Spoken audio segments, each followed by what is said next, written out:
Você conseguiria imaginar que o Superman um dia pudesse se tornar gay? Pois é, no dia 11 de outubro, durante a comemoração do Dia Anual de Conscientização LGBT, a DC Comics fez um anúncio que deixou meio mundo em estado de choque. A próxima edição de quadrinhos do Superman, que vai ser lançada agora em novembro, vai apresentar o Jon Kent, que é o filho do lendário Clark Kent. Ele vai aparecer num relacionamento com outro homem, um relacionamento bissexual. Esse é inclusive um ponto-chave para a propaganda da série, porque não é o Clark Kent, mas sim o filho dele, o Jon Kent. Essa não é a primeira vez que um personagem em quadrinhos, um super-herói, ele é reinventado. Quando isso acontece, os fãs reclamam muito. Para que isso não se repetisse, a jogada é justamente a de não reinventar nada, mas de apresentar um novo personagem. Mas é claro, para ter os mesmos superpoderes que o Superman, ninguém melhor para isso do que o próprio filho dele, que agora ele assume o uniforme que um dia foi do pai. O roteirista da série, Tom Taylor, ele disse que quando ofereceram a ele um trabalho pela primeira vez, ele ficou imaginando como que o super-homem deveria ser nos dias de hoje. Olha só o que ele mesmo disse. Ocorreu-me que seria uma verdadeira oportunidade perdida se substituíssemos o Clark Kent por mais um Salvador branco. Então perceba que na visão dele, para atualizar um super-herói como um homem do século XXI, é necessário que ele seja bissexual. Mas não somente isso, como você também já percebeu, Clark Kent não tem apenas o defeito de ser heterossexual, mas ele tem um dos maiores problemas para essa mente doentia. Ele é forte e ele é branco. Que horror, né? É a velha luta contra a intolerância que mais age como uma fábrica de preconceitos e separação de bons e velhos amigos de cores diferentes. Mas na avaliação do próprio roteirista, que deve ser cercado de pessoas que apoiam a sua própria visão de mundo, a reação do público ao enredo foi extremamente positiva. Olha o que ele falou. Temos pessoas dizendo que leem essa notícia hoje e começam a chorar. Pessoas dizendo que nunca pensaram em suas vidas que seriam capazes de se enxergar no super-homem. Literalmente o super-herói mais poderoso dos quadrinhos. Eu fico imaginando, quem que é essa pessoa que chora porque o Superman fez ou deixou de fazer alguma coisa? Provavelmente deve ser um adolescente de cabelo rosa ou de cabelo verde que morre de medo de um dia virar um adulto de verdade. Esse adolescente ele deve chorar quando ele lê uma notícia dessas e provavelmente ele vai ser consolado por um pai frouxo que faz de tudo para tornar os sonhos estúpidos do filho mimado uma realidade. Para esse pai, o importante é fazer o filho feliz, por mais que o filho queira destruir a própria alma. Afinal de contas, tudo que esse pai aprendeu nesses últimos 40 anos foi que ele não pode traumatizar o seu filhinho. Você pode destruir a educação dele, você pode destruir a formação da alma dele, mas treinar ele para a dureza da vida, isso jamais, sob pena de traumatizar o seu reizinho. Ainda tem o velho problema da representatividade. Você já reparou que uma das máximas do movimento sexistas é conseguir ocupar todos os espaços possíveis e impossíveis, ainda que não tenha motivo nenhum para eles estarem lá? Como se fosse uma necessidade básica as pessoas se sentirem representadas pelos seus heróis. Mas a função de um herói não é de ser representável. O herói ele não é igual às pessoas, mas é justamente o contrário. O que faz de um herói ser um herói é justamente ter as virtudes necessárias para serem absolutamente admirados. Quando eu era criança, eu olhava para o Superman, eu via um cara mais forte, um cara mais bonito, um cara mais corajoso, mais honesto, mais justo, mais tudo que eu. Ele tinha praticamente todas as virtudes que eu não tinha.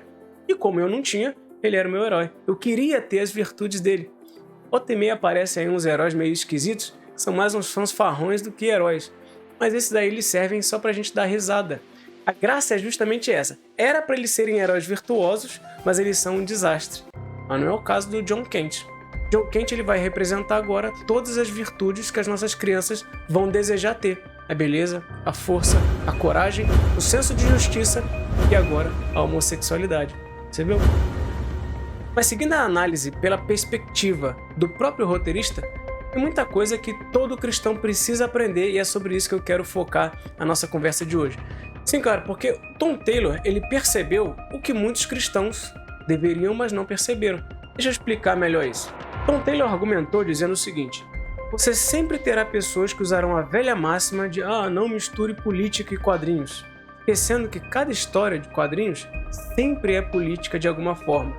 Isso disse o Tom Taylor, Pessoas que não percebem que o X-Men, os quadrinhos da Marvel, era uma analogia para os movimentos dos direitos civis. Ele tem razão quando ele diz que os X-Men eles têm inspirações políticas, e ele mesmo está afirmando que os quadrinhos devem sempre buscar esse tipo de pano de fundo. Quadrinho, vida real, política, eles devem se misturar. Mas espera aí, se o assunto é bissexualidade, o que isso tem a ver com política? Parou pra pensar nisso? Segundo o próprio Tom Taylor, tem tudo a ver. Claro que aqui ele não está se referindo à política no seu sentido mais amplo. Mas quando você escuta essa palavrinha política, você pensa num governante com terno e gravata prometendo mundos e fundos na próxima eleição. Na verdade, você pensou foi numa esfera muito resumida, muito limitada da ação política. Mas política, um conceito mais amplo, né? Política é um termo muito complexo. Mas para esse nosso estudo aqui, ela pode ser entendida de um modo genérico, de um modo simples, como a arte de definir objetivos.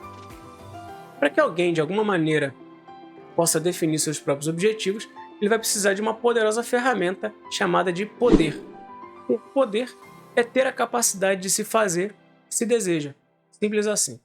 Quando política e poder vão estar inseridos dentro de um contexto democrático, que é o que a gente tem aqui no Ocidente, então, pelo menos teoricamente, a política vai ser a arte de definir objetivos que podem ser alcançados pelo povo, porque estamos numa democracia. Tá, muito legal.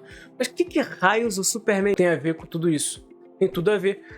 Superman, pelo menos o clássico, né, o Clark Kent, que até onde eu sei não tinha qualquer tendência homossexual, mesmo sem ele saber ou sem ele sequer ter essa intenção, ele cumpria inevitavelmente um papel político. Tudo bem, eu sei que ele era jornalista, mas presta bem atenção no que eu estou falando. No contexto americano, o Superman ele preenchia uma lacuna dos anseios daquele povo. A sociedade americana ela sabe que o cumprimento da justiça plena ele vem do Senhor Deus. Eles aguardam isso da mesma maneira que nós cristãos aguardamos.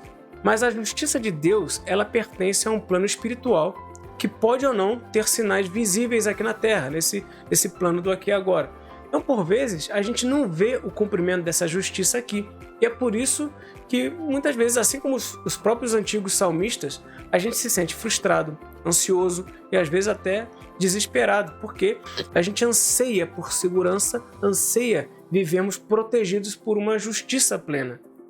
Para preencher esse anseio, que, na verdade, é apenas um dos diversos objetivos de um povo, a gente monta um sistema de organização, a gente cria instituições como o Estado, por exemplo, para que ele nos forneça essas garantias. Então, nesse caso, as garantias da proteção à vida, da segurança, da justiça, por aí vai. Só que na medida em que o Estado é incapaz de fornecer essa obrigação dele, o povo volta a se sentir vulnerável e frustrado.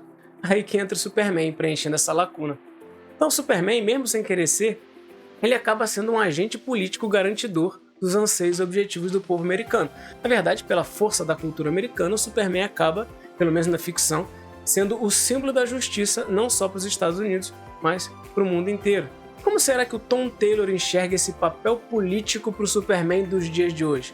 Bom, obviamente, na cabeça de tatuí dele, fica claro que hoje o povo tem outros anseios, não apenas por segurança, por justiça, sei lá, talvez isso aí já esteja resolvido na mente dele, né? Todo mundo já está seguro e vivendo num mundo justo.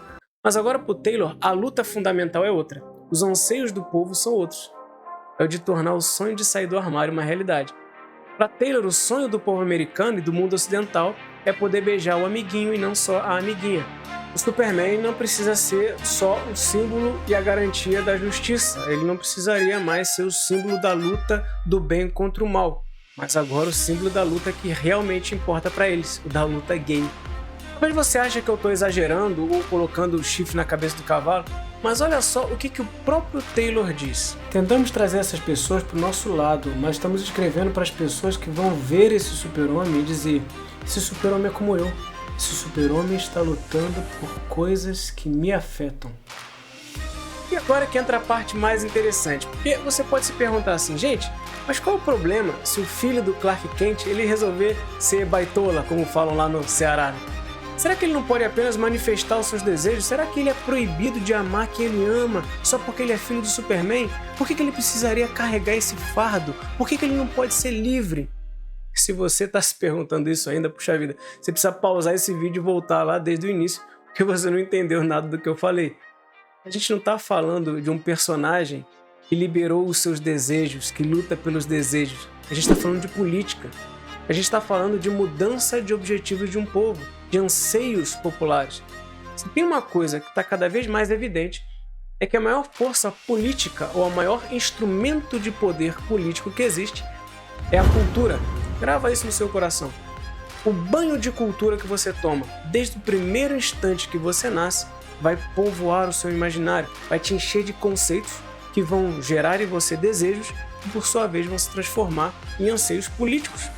Essa espécie de panfletagem moderna que fica forçando a barra, incutindo na mente e no coração das crianças, e dos jovens um novo normal, isso é uma ação política, uma ação de mudança de comportamento. Aliás, só pelo fato desse assunto estar sendo discutido por grande parte da sociedade, seja concordando com isso, seja discordando disso, só o fato de ser discutido já vai fazer com que daqui a 5 anos, quando esse assunto estiver na continuidade da sua discussão, ele já vai ser bem mais aceito e palatável do que é hoje. Como uma goteira que de tanto pingar acaba furando o chão.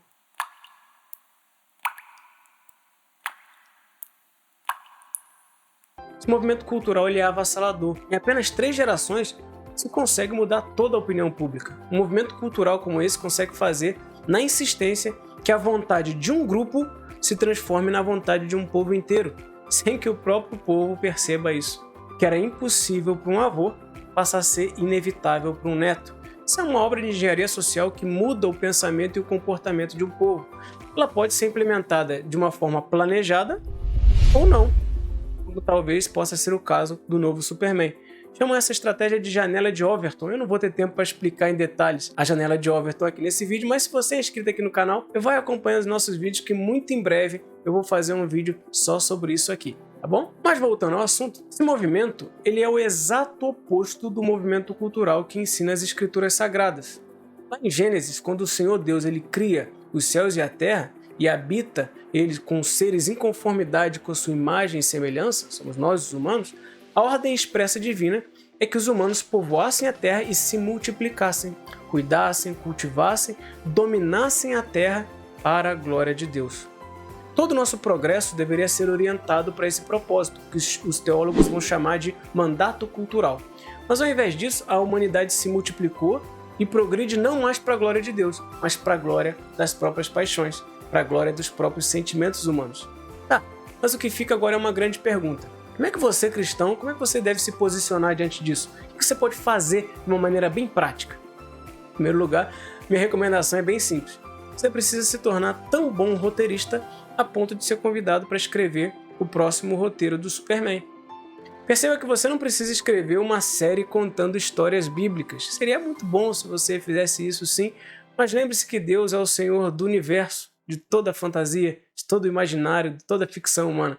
Os cristãos precisam ocupar o espaço que antigamente era ocupado por homens como C.S. Lewis, por exemplo.